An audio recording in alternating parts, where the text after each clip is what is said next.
सुप्रभात विद्यार्थियों, मैं रमा भदौरिया आपकी हिंदी की अध्यापिका। विद्यार्थियों, आज हम हिंदी व्याकरण का पाठ वाक्य विचार पढ़ेंगे। वाक्य विचार पाठ पढ़ने से पहले हमें वर्ण विचार और शब्द विचार का ज्ञान होना अति आवश्यक है। तो चलिए अब हम वर्ण और शब्द की सूक्ष्म जानकारी प्राप्त करते हैं। वर्ण भाषा की सबसे छोटी इकाई को वर्ण कहते हैं, यानी जिसके खंड नहीं किए जा सकते। हिंदी वर्णमाला में जो हम स्वर और व्यंजन पढ़ते हैं वही वर्ण है। इन वर्णों की सहायता से ही शब्द बनता है। शब्द हम किसे कहेंगे? वर्णों के सार्थक मेल को शब्द कहते हैं। जैसे र जमा अ जमा म जमा आ, ये वर्ण मिलकर बनता है राम। राम शब्द किसी व्यक्ति के नाम को संबोधित कर रहा है। इसी तरह से शब्दों के सार्थक समूह को वाक्य कहते हैं, यानी जब हम शब्दों का ऐसा मेल करें जिसका कोई ना कोई अर्थ अवश्य निकलता हो तो वो क्या कहलाता है? वाक्य। जैसे राम लिख रहा है, यहाँ अलग अलग शब्दों के मेल से एक वाक्य बनाया गया जिसका अर्थ निकल रहा है। अब हम वाक्य के अंग पढ़ेंगे। वाक्य के दो अंग होते हैं, उद्देश्य और विधेय। उद्देश्य किसे कहते हैं? जिसके विषय में बात की जाती है, यानी वाक्य में जिसके विषय में बात की जाए उसे उद्देश्य कहते हैं। विधेय उद्देश्य के विषय में जो बात की जाती है उसे विधेय कहते हैं। जैसे राम लिख रहा है, यहाँ राम के विषय में बताया जा रहा है तो राम उद्देश्य है। राम के विषय में बताया गया कि लिख रहा है तो लिख रहा है विधेय। विद्यार्थियों, उद्देश्य और विधेय की जानकारी प्राप्त होने के बाद हमें उद्देश्य और विधेय के विस्तार का ज्ञान होना भी अति आवश्यक है। उद्देश्य विस्तारक हम उसे कहते हैं जिसमें कर्ता पद प्रमुख होता है, यानी कि कर्ता की ही विशेषता बताई जाती है। जैसे सुंदर लड़की नृत्य कर रही है, यहाँ लड़की उद्देश्य है और इसकी विशेषता बताने वाला शब्द सुंदर है, तो सुंदर क्या कहलाएगा? उद्देश्य विस्तार। इसी तरह से विधेय विस्तार में क्रिया पद की प्रमुखता होती है।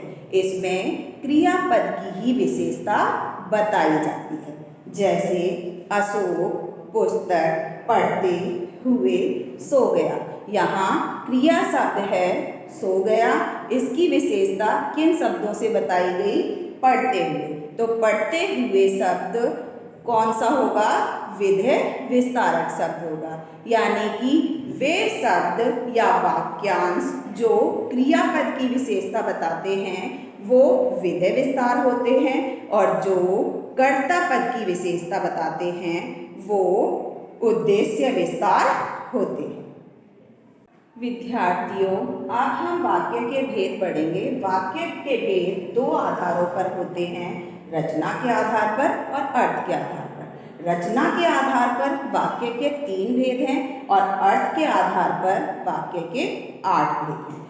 रचना के आधार पर जो 3 भेद हैं वे हैं सरल वाक्य, संयुक्त वाक्य और मिश्रित वाक्य। सरल वाक्य में क्या होता है? इन वाक्यों में एक उद्देश्य और एक विधेय होता है, यानी कि ये साधारण वाक्य होते हैं। जैसे सुबह होते ही पक्षी चहचहाने लगे, यहाँ पर एक उद्देश्य और एक विधेय है। संयुक्त वाक्य में 2 या 2 से अधिक स्वतंत्र वाक्य होते हैं और ये समान अधिकरण समुच्चय बोधक से जुड़े होते हैं। हम पहले उदाहरण को ही अगर संयुक्त वाक्य में परिवर्तित करेंगे तो होगा सुबह हुई और पक्षी चहचहाने लगे। और शब्द जो है वो समान अधिकरण समुच्चय बोधक है और हमने उससे ही दो वाक्यों को इस वाक्य में जोड़ा है। मिश्रित वाक्य में एक प्रधान स्वतंत्र उपवाक्य होता है और अन्य आश्रित उपवाक्य होते हैं। ये ज़्यादातर व्याधिकरण समुच्चय बोधक से जुड़े होते हैं। हम पहले उदाहरण को ही मिश्रित वाक्य में परिवर्तित करेंगे तो होगा जैसे ही सुबह हुई वैसे ही पक्षी चहचहाने लगे। हमने एक ही वाक्य को तीनों वाक्यों में परिवर्तित करके देख लिया। सरल में वो होगा कि सुबह होते ही पक्षी चहचहाने लगे। संयुक्त में होगा सुबह हुई और पक्षी चहचहाने लगे। मिश्रित में होगा जैसे ही सुबह हुई वैसे ही पक्षी चहचहाने लगे। अर्थ के आधार पर वाक्य के जो भेद हैं वे हैं विधानवाचक वाक्य, निषेधवाचक वाक्य, प्रश्नवाचक वाक्य, आज्ञावाचक वाक्य, इच्छावाचक वाक्य, संकेतवाचक वाक्य, संदेहवाचक वाक्य, विस्मयादिबोधक वाक्य।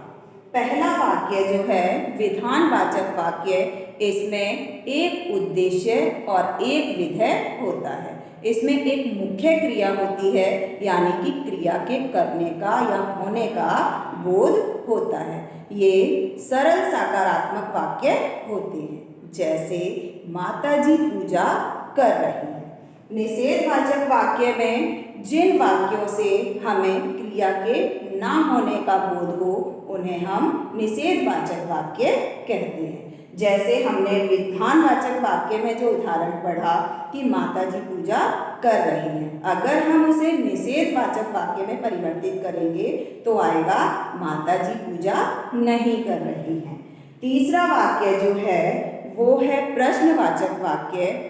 जिन वाक्यों से हमें प्रश्न पूछने का बोध होता है उन्हें हम प्रश्नवाचक वाक्य कहते हैं। जैसे हम उसी उदाहरण को प्रश्नवाचक में परिवर्तित करेंगे तो होगा क्या माताजी पूजा कर रही हैं। आज्ञावाचक वाक्य में इसमें हमें किसी की अनुमति लेते हैं या आदेश देते हैं तो उन वाक्यों को हम आज्ञावाचक वाक्य कहते हैं। जैसे मैं अंदर आ सकता हूँ। इच्छावाचक वाक्य में हम किसी को शुभकामना दें, आशीर्वाद दें, अपने लिए या किसी दूसरे के लिए कामना करें तो वो वाक्य इच्छावाचक वाक्य में आते हैं। जैसे भगवान करे तुम सफल हो। अगला वाक्य है संकेतवाचक वाक्य। इस वाक्य में किसी एक क्रिया का होना किसी दूसरी क्रिया पर निर्भर होता है। जैसे यदि परिश्रम करोगे तो सफल होगे। सफल होना किस पर निर्भर करता है? परिश्रम करने पर।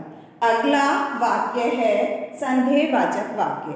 जिन वाक्यों से क्रिया के होने की संभावना हो या संदेह हो उसे हम संदेहवाचक वाक्य कहते हैं। जैसे शायद शाम तक बारिश हो। अगला वाक्य है विस्मयादिबोधक वाक्य। जिन वाक्यों से हर्ष, शोक, घृणा, आश्चर्य आदि भावों का बोध होता है उन्हें विस्मयादिबोधक वाक्य कहते हैं।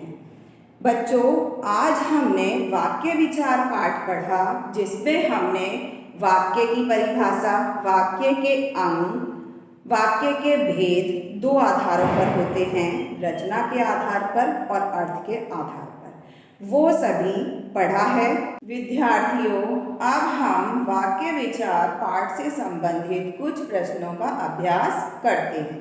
पहला प्रश्न है रिक्त स्थान की पूर्ति कीजिए, जिसमें पहला प्रश्न है अर्थ के आधार पर वाक्य के कितने भेद होते हैं? कितने भेद होते हैं बच्चों?